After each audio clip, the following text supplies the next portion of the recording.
Oui, bonjour. Là, aujourd'hui, on va aborder la notion de l'énergie solaire photovoltaïque, avoir un peu des notions, une culture, on va dire, technique et historique.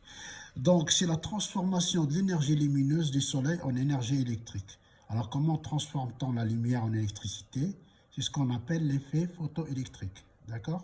Donc, la lumière est composée de plusieurs particules de lumière, hein, les photons, qui contiennent de l'énergie. Lorsque le photon du soleil frappe certains matériaux, d'accord, comme on voit ici, hop, soleil qui tape sur le panneau solaire, il existe des électrons qui peuvent ainsi être collectés à la surface et produire un courant électrique.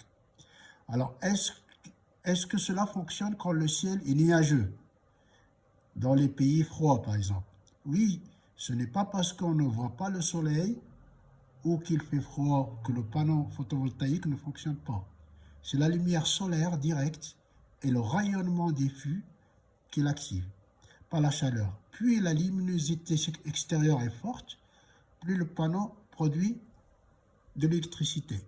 Donc, on va regarder un peu d'histoire, hein.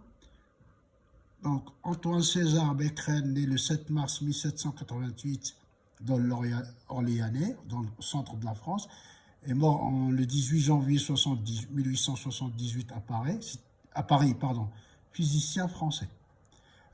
Donc, tout commence en 1839. Le physicien français Antoine Becquerel constate que certains matériaux font des étincelles lorsqu'ils sont exposés à la lumière. Selon lui, l'origine de cette réaction ne fait aucun doute. Ces étincelles, ils proviennent d'une conversion directe de la lumière en électricité. Il vient de découvrir l'effet photovoltaïque. Mais ce n'est qu'un siècle plus tard qu'on en verra les applications concrètes.